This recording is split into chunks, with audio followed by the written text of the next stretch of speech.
Now let's move into his political prowess. Now, will you say that the vice president, the former vice president, Atiku Abubakar, has what it takes to lead this country, vis-a-vis the agitation from, young Nigerians clamoring for power, especially at the highest level?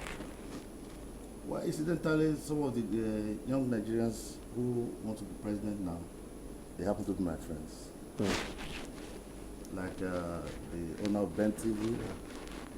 We've been in England together for upward of almost 30 years. And the Sahara reporter guy too, But the fact remains that, unfortunately, we've not been groomed. We can't lie to ourselves.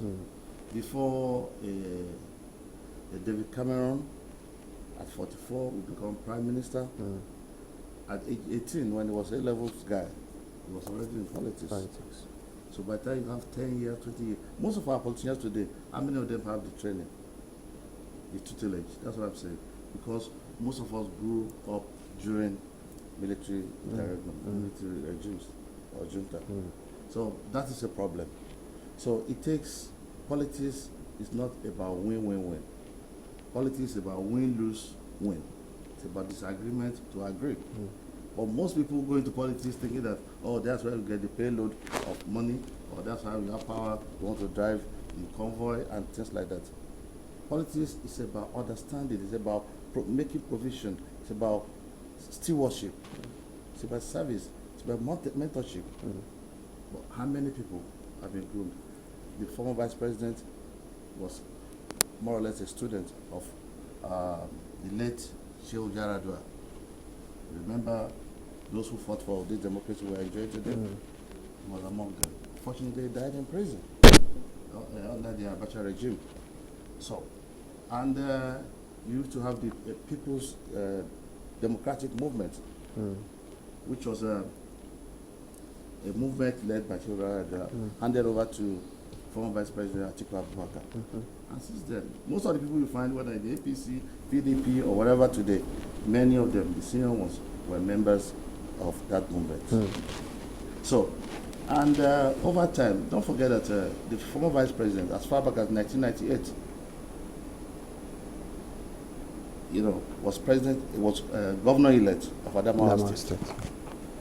And he's been a man who has been in service, public service, served as a customs officer, transversed the country, and had a lot of responsible offices. And coming to being chosen as vice president, what did he do? He's a talent hunter. Most of the economic team guys you talk about today, some of them were governors or whatever, or the likes of former coordinator of the economy and minister of finance. He was the head. He brought them into government. And who ran the first term of Obasanjo's government? It was former Vice President Atiku Abubakar. So what we're talking about here essentially is that he is detribalized. He is a bridge builder. He has wives for the 3 major tribes in Nigeria. He has children who are young, and none of his children gets married before a master's degree. He has a large family, and you don't get to hear scandals about them. So what we're talking about, he's an investor in education. He's a businessman extraordinary. You know that. He's a job creator. Apart from Dangote, no other Nigerians employs more Nigerians than Atiku. Is that enough to be the president of this country? What I'm saying to you, he's been there as former vice president. So you understand this. We're talking about someone that cuts across, who builds bridges, someone, a unifier. If you don't have, it's economically sound, it's an industrialist. Look, he used to say that if you do not have idea of business, you have no business being government. Because government is about business. It's about profit making. It does not mean profit making in terms of selling the country. Everybody wants to attain a certain standard of living. You understand me? If there's light and you're able to save, not buying diesel, not buying generator, it is profit. Business talks about profit. Business people do not save. I'm not saying you don't put money away for rainy days, But most times they invest, they create opportunities. Today, what do we talk about? Unemployment. Today, we talk about loss of jobs. Today, we talk about, and insecurity, most like crime, is always associated. You say, well, how do they put it? I do mind. Workshop for the devil. Yeah, you understand me? So, if we get the youth engaged politically, economically, socially, movie and music. Just imagine if there's no movie and music in Nigeria. Sports. You know the level of crime we have in this country. But how well is government channeling? What do we get from those areas? What are we putting? Look at, you know what Hollywood does to America. So Hollywood could do the same. Our sports could do. So Atiku understands the system. We should not lie to ourselves. Okay. Unfortunately, most times, don't forget that many of us campaigned for the government that is in place today. I was the head of PR during the campaign. But Atiku paid, Atiku was 14 of us who were Atiku in the office, went to. So it's not as if anybody is against the system. What the system is doing, you can just do as much as you know. But somebody can, it's a relay game. So somebody has to take over and do something. It is good that the idea of fighting corruption, idea of having Mr. President there today, at least that brought it. But today, a lot of people, the fourth lands are being enlarged. The killing here and there, how many people trust government anymore? That is the problem. So we need someone that can bring that trust. Because if they say a general cannot command soldiers who are on empty stomach, you understand me? So these are the things. Okay, to understand you better now, because I think I picked a line. Are you telling us, right, that we have young people clamoring for power now? So would you rather having someone that has experience more or having a young, fresh mind in government? The country is at a stage, it's on the brink. I'm sorry to say, a lot of people say so. You cannot do away with experience now. You can't do with experiment. You can't experiment with Nigeria now. It's fragile. Very fragile. Who caused it? All of us. No, maybe our politicians, like the Atiku'S and all of that. No. People throwing fake news. People throwing all sort of things. Unemployment. So many things is causing it. People not having history in schools. Look, if you go back in history, you will know that all the regions, all the tribes in Nigeria have been trading. They've been marrying. But all of a sudden you say no history in school. Go to England. You have the British Natural History Museum. You have a museum for engineering and everything. Museum for war. So why is it that we discard with our past? Why? Some people will discard with their surname anyway, family name.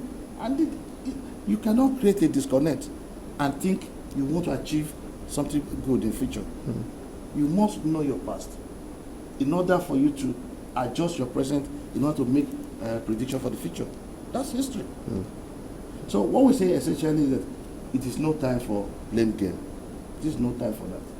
The time is for people who can contribute their quota. Don't forget, the former vice president, what does he want? In terms of God has blessed him. Let's be realistic. Go to his university, that American University of Nigeria. It is called Africa Development University. Each of the students has a trade or whatever. You are trained to be a job provider rather than a job seeker. It's the truth. Go there, check out their e-library. The man is not running it as a profit venture.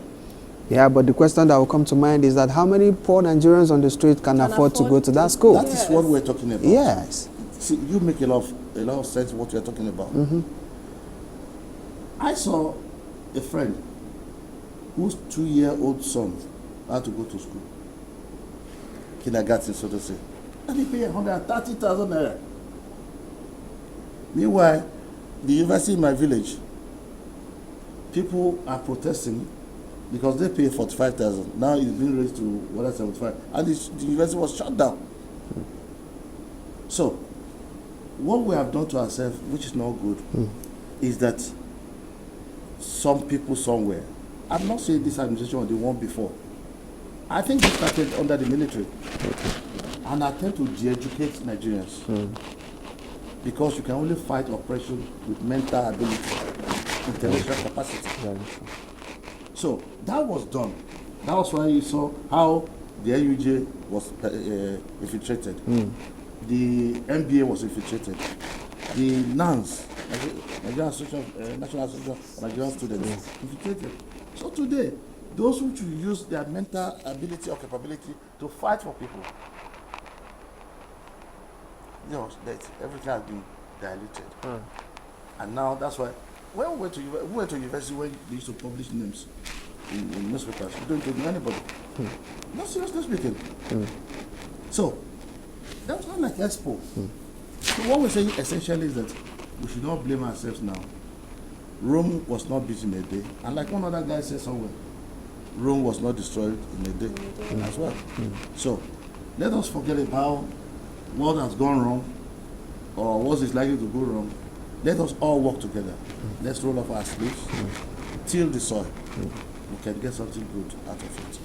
Okay, earlier, you heard earlier on the show, I said what Nigeria need at this point is a government that can relate to the regular people and those on top as well. So I want to know, we have Atiku coming up. You've spoken about his university, you've spoken about his humanitarian angle, but in your own now, do you think he's a person that can relate? Now, we have regular Nigerians on the streets. Would they feel the impact of this? Because the university we're talking about, a regular Nigerian cannot afford it, definitely. Now, would they feel the impact of him? Let me tell you one thing. The university, I mentioned the university because the university was just the issue, where that it was not a plateau. That's why I gave it. Atiku is someone who doesn't like people talking about his philanthropy. Okay. Because he believes that if God gives you, you give to others. Atiku was an orphan. Yes. He was a shepherd boy. Call him a herdsman, who later became a headman. Do you understand? He enjoyed the American Mission scholarship to go to school. Why didn't he implement that while he was the vice president? Excuse me. A vice president is a spare tire. Yeah, it's a spare tire, but you can influence. No, but you can influence some things. No, Alaba, you have your time, but you can also influence some things. As if he has the opportunity, you know, like you rightly put it, that he brought in Okonjo-Iweala into the system, he can also influence such a thing. He influenced what? They liberalized the telecom system, what we have today. They liberalized the banking sector. To his credit. Atiku has feed and read program that is servicing children, street kids. A lot of them, the IDPs, up to 500. You know, they come to, he has kindergarten school, he has primary school, he has secondary school, and the university. These kids, the kids of the rich, that's the nourishing part of this is that the kids of the rich who are in higher school, they adopt one of the kids of the poor. They will teach and feed at Atiku's expense. The first 21 adoptees, freed adoptees, escaped Chibok girls. He gave them scholarship. He doesn't do this in order to say, I want to be president or because anything. He has reached out to a lot of people, and he doesn't even like people talking about it anyway. So what we're saying essentially, when you say somebody has a large heart or a good heart, someone who has the capacity to touch people, it's Atiku. Since you have MK Abiola, I think the next person is Atiku. That's a fact. It's not because I work for him. No. It's a guy that allows you to use your creativity. Come to Atiku Media Office or any of his jobs, or any of his businesses. There are Nigerians all over the place. There are few northerners there, so to say. You understand me? The head of Atiku Media Office is from Igbo land. I'm from Yoruba land. There are people from other places, South, everywhere. But what we're saying essentially, what does he represent? He represents truth. He's talking about restructuring. How many people against the block of where he comes from? You understand me? So people say, I cannot go against my people. He tried to enlighten everyone. He's an advocate that devolution of power, that government is supposed to be localized, and the beauty of democracy is people's participation. That if you localize government, then you'll be able to manage yourself. You cannot tell federal police to go and do something in my village. They will go there and crush them. But if you have police within, look, in England, you have what you call the constabulary, where you have constables, bobbies on the beat. You see them, you choose them. No gun, nothing, walkie-talkie, baton, and they walk the street. They get serviced by the people. What do? They pick intelligence. All right, mate, they greet you. They know everybody. You have everybody works together. You have the senior citizens, the retired people. It's only here that our pensioners suffer. These retired people, they sit on their window and they use free toll, like a free phone, to call the police. They see any strange person moving. That's why you say, the police abroad are very effective. Somebody calls somebody. And when they call, somebody answers. An answer is taken. So, one thing we need to do, we need a philosopher king. We are leaving the head for the stomach. We are becoming people of appetite. What can I get? What is it for me? You say, will you contest an election? How much am I getting? Once you have gotten bread, then you have lost your next meal. Maybe because there is hunger in the land. But because you are thirsty, will you drink? You take nitric acid and drink it? Will you drink acid because you are thirsty? Let's be realistic. Gandhi said that if Indians cannot produce their own clothes, they should work in the kitchen. And they produce the sari. You say doctrine of necessity. Do we have the political will to push such an agenda? If people believe in you. Do you know when you work in an environment and you have what's called job satisfaction, even without salary you work. So that is it. See, in public relations, there's something you call F&F, the principle of fineness and firmness. You understand me? You need someone that is polite, who knows the etiquette, who knows the rules, who abide by the rule of law. Atiku went to court 13 times or 14 times, won all his cases. But for him, the president will have been able to sack his deputy. Governors will have been able to sack his deputy.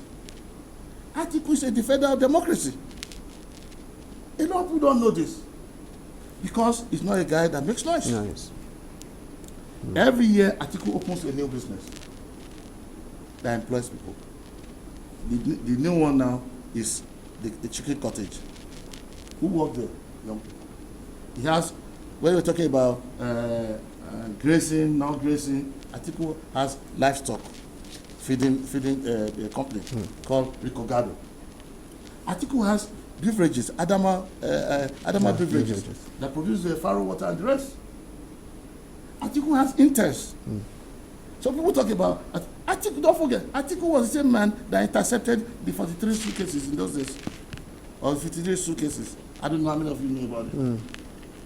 When Naira was mentioned, that was 1984. 94. It was nearly sacked because of it. People thought Atiku is corrupt. If he was corrupt at that time, when he was barely 40-something years old, he left the service at 43. He was barely 41 or 42 that time. If he was that greedy, he would have shared the suitcases with them. But he insisted, no. So let's be realistic. If Atiku calls the society, okay, how many Nigerians can say, if I'm corrupt, prove me wrong? You bring the proof. How many Nigerians can do that? He has thrown the gauntlet, the challenge, since last year. Nobody has come up with anything. He's one of the most investigated human beings in this country. But people place a stigma. Because if Donald Trump is to come from Nigeria, will he become president? No. They would say he's to all the things that he has. I don't know why we insist that poverty should be a criteria for leadership. People talk about you cannot go to America. What kind of thing is that?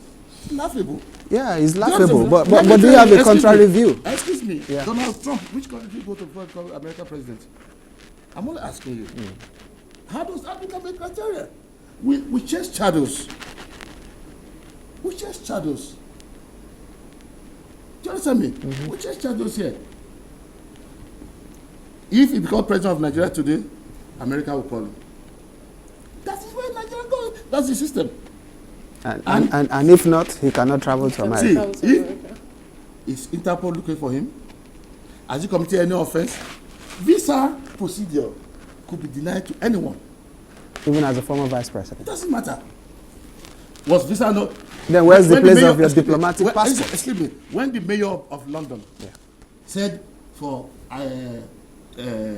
Donald Trump, the U.S. president, for retweeting something from a video clip, from an extremist group, that he should not enter London. So what happened? Did he enter London? He did not. So what are we talking about? So are you saying there is something attached to him not being able to enter America? It's America? an administrative thing. The man has said it over and over again. He applied. And they said in their process, and they don't give you reason. Do you understand me? If you are being denied visa, nobody's going to state it there. Reason why you are denied visa, refusal. So, the other day, he went there, he sold his house there, that he has there, at profit. He's a businessman. If he has any crime against him there, will they allow him to sell his? You cannot just go and sell on that. No, you have to advertise, sold within the system and pay the tax. He's a man who understands. He's a global citizen. He travels around the world. So if you think America is looking for you, you can go to Europe. The other day that one governor, I will not mention his name, when he went to Dubai, what happened? Do you understand? So these are the things. We're in the critical period, and we should be talking critically. You know, we should stop being cynical. We should let's criticize constructively. We need to solve. We need people that can solve problems now. If a man can make good his own life, he can touch other people's life. Then you think at 70, maybe almost approaching 80 or thereabout, do you think Atiku? 80? Yes. 80 plus now. Abba. Is it not up to 80? Why could you say 100? Okay, are you saying? No, what I'm saying in essence is this. Is older than our president? No, I know he's not older than. And so what are you saying? The president is older than he is. I think he's. Yeah, well, you say Atiku is 100. 70. 70. I think 76 or thereabout. 71. Yeah, and he's 70 or thereabout. Now, do you think that at this point he will be able to saddle, he will be able to handle the responsibility of? I worked with him before. What I'm saying? Yes. I don't know how many years ago, but what I'm trying to say is this. There is this clamor for the younger generation to take up the mantle of leadership. And with him around that age circle, 70 and still counting, do you think the Nigerian youth will have any opportunity whatsoever? Like you rightly said, he was groomed by the late Shehu Yaradua. And now, do we really have people, that will be groomed along that line? Probably not by him, but by other politicians, giving, in context, craving and making ways for them to, come up as leaders tomorrow. If Atiku come out now, let's say, probably he wins, he's going to spend 8 years. Who knows what's going to happen after the 8 years and all of that? Maybe another old man will come up. Now, when will this opportunity come for the young man, or for the youth in Nigeria? That's one. Number two, if the not too young to run bill is anything to go by, do you think he will still have the opportunity to run? Me, I do not believe that an adult should be denied the franchise to vote or be voted for. You understand me? Yeah. But maturity, even in some professions, you may not be certified if you don't attain certain age. If you have a doctor at 19 who has PhD, and you see another doctor of 60, and they ask you, in all honesty, to take care of your son or your wife, I wonder who you choose. You understand me? Giving same background and whatever. And why do you think the premium insurance the insurance on young drivers is always higher than those of the older people. It has to do with judgment. When you see a young guy driving a trailer, and you see an old man, a married person driving a trailer or vehicle, the way they drive is always different. That aside, it's been said severally, you need to check out the all Atiku support groups. They are made up of young women, young men all over the country. And he has said it until even last Monday, that he will engage 40% of the youth in his administration. And he's not lying about it. That's the truth of it. He's not lying about it. What we say essentially is that he's a man who seems to be swimming against the tide, because he should be comfortable on the side of the bourgeoisie. You understand me? Because he's rich, he's wealthy, it's not an offense. He creates wealth. But he's saying he also knows poverty. Atiku at the age of 16 bought a mud house for his mom, homeless mom, from menial job. So he knows what poverty is all about. He knows the difference between being educated and not being educated. His father was arrested for him to go to school. So it's not someone that you think anything drops on him. People talk about he took the money. How many controllers of customs? He was not a controller of customs. He was never head of customs. I've just told you how he intercepted money when money was money.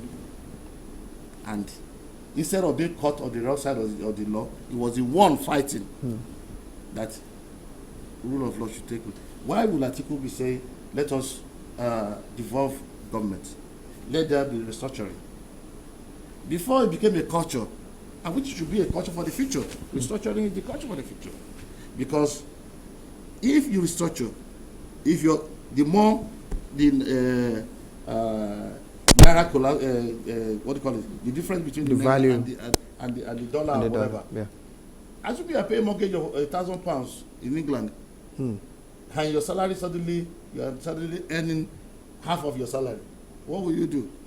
If you have a wife over there, you tell, my dear, I can only give you 500 or 750 because I need to survive too. Do you understand? That is restructuring. So it's about being realistic, being pragmatic.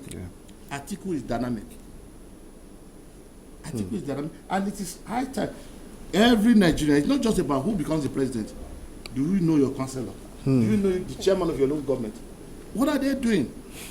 Look at the governors. The governor is more or less like a king god. You can't touch him because of the what do you call it? Immunity. He collects what you call security votes. Security votes, and to secure who? Do you understand my point? But what we're saying is that if everybody is taking what you call option A4, when you grow, your community knows what you have been doing, from the college, from the to university, to whatever.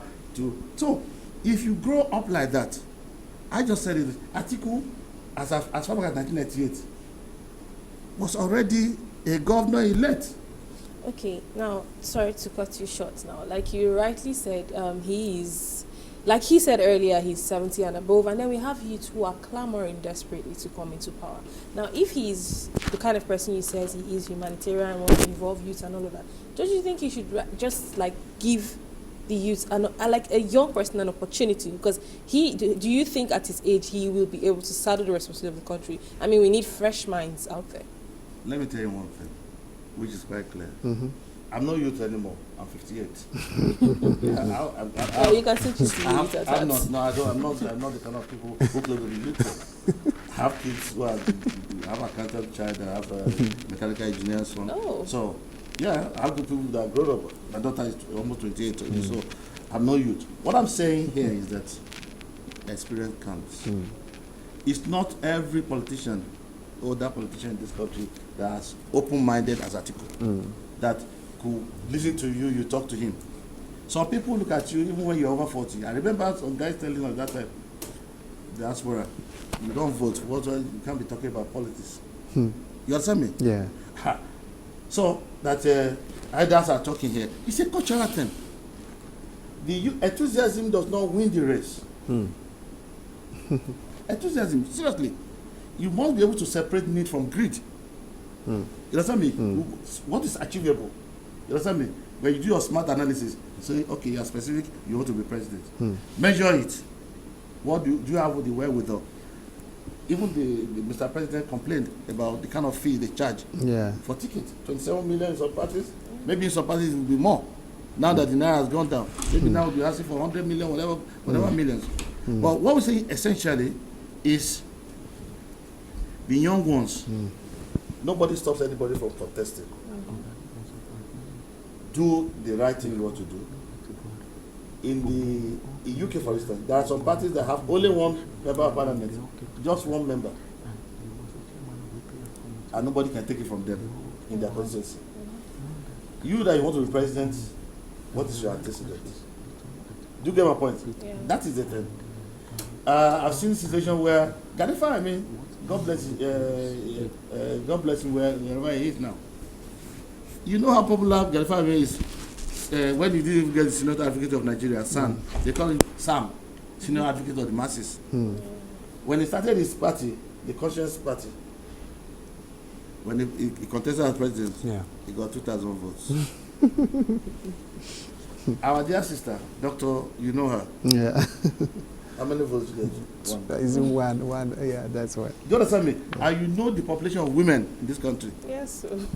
When it comes to the crunch, you know, when choke up to push, the difference, you know the contenders and the pretenders.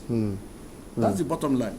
And that's why, if we want things done, we should not put all our eggs in one basket. Yeah. It is good for us to identify. It's not about party now. Now you said it's not good for us to put our eggs in one basket. Yes. Let me take you on that. Now, prior to the 2015 general election, you rightly pointed out that the former vice president had to pull some of his media aides, about 12 of you, right, to join the Buhari campaign train in order to ensure that he emerges as the president. Now the vice president has pulled out. Some of his aides are still working with the incumbent administration. He's vying for the office of the president of this country. Don't you think there's going to be a kind of tangling? Don't you think there's going to be a kind of reaction, from his camp and the camp of the incumbent president? How are you going to manage all of this together? Quite simple. Okay. First and foremost, Atiku is a man who allows you to pursue your career. I know you're talking about the senior special assistant on media. He was my manager. He took, that when he got the job, this is what I got, and the man blessed him. He's doing his job, and anybody could be called to serve. If technocrats who do not even participate in campaign could be called to serve.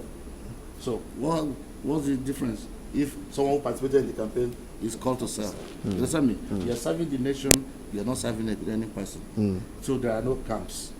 There are no camps. There's no, we're talking about issues, not persons. We're talking about issues. What we're talking about, you see, for any dream to succeed, your team must be intact. Because a good team can fine-tune the dream and source the steam for the stream of your dream to flow. But you can see it. Is it the former vice president alone that pulled out? Well, you can see it's open. Everybody knows what is happening today. Was everybody carried along? So if you undermine your team, your dream will slack. It's normal. In a family, if you undermine your wife, undermine your kids, how will your neighbors respect you? You say your people are bad. My people, I don't go to my village because they are bad. Witches are there. So one day somebody will call you a juju man. Now, you know this is politics, and politics, they say, is dynamic. Now, will you see a Garba Shehu who is maybe working under probably intense pressure from his principal to dish out a particular press statement to demean or to say something negative about the former vice president? Either it's true or not true. Politics, like I said, is what we are looking at. Do you think his body language will allow him to do all of that? Do you think his office will also allow him to do all of that? Don't forget, he has to satisfy his principal, and he has also worked with the former vice president. Don't you think it's going to be dicey if Atiku emerges as the candidate, the presidential candidate for his party? The Garba Shehu I know is a man of integrity. Will he throw in the towel? Excuse me. Will he throw in the towel? Please, I'm not Garba Shehu. Okay. I'm not Garba Shehu. You see, my late friend, Ika Craig, used to say that, what do we call journalists? How do you define a journalist? What do they do? Reporters. You report what other people are doing or what they are likely to do. You ask questions. People say, when you get to the river, you cross the bridge, isn't it? So what we're talking about here is that he has to do his job, but he's not a man who has no integrity. He has integrity. He's a professional to the core. Don't forget, he was former president of the Guild of Editors. So he knows the rules. You understand my point? And we all know the rules as well. So we're not talking about persons. See, when we talk about politics of cynicism or mudslinging, brick batting, dog eat dog, that's not the issue. We're talking about, will you provide jobs? Have you provided jobs? Will you make the country secure? You understand me? These are things we're talking about. So it's not the issue of, I don't like being drawn into interpersonal discussion. Okay. You understand me? I have a great deal of respect for Madam Garba Shehu. And he does with his principles. So it's not as if he abdicated. All of us, if today, if the party has been together, if they had BOT, I'm just saying, assuming they have BOT and they have someone like the former vice president as a chairman of BOT, I'm not saying he clamor for it. Let's say they have someone like him. I don't think the party will be like this. If those of us that served, most people that served in the campaign, if they're in the party, at a point you saw the wife of the president saying that people that campaigned were not in government. And how do you define political party? Say like-minded people coming together to wrestle for power, attain government, and share in the administration. So when you came together, you wrestled, you attained the power, but the idea of share does not mean looting. It means being able to contribute to development. You get my point? Yeah. And when that doesn't happen, then there'll be conflict.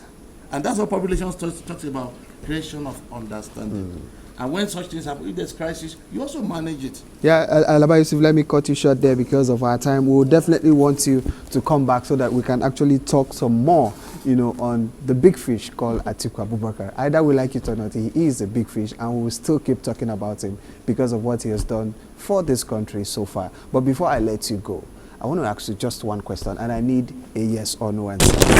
If there is a younger presidential candidate that comes out to vie for the office of the president, and he's got all it takes, and there is an Atiku Abubakar who happens to be your boss, or you happen to work for him, will you vote for Atiku or you vote for a younger president? Just a yes or no. Who will you vote for? There's no answer to that. You can't tell me yes or no, because I need to put the person through the litmus test. Has he has if you get someone that has all your criteria. All your criteria that you can think of, he has it. How many young people have the experience? That's the question. He has all he has all the experience you can think of. Everything.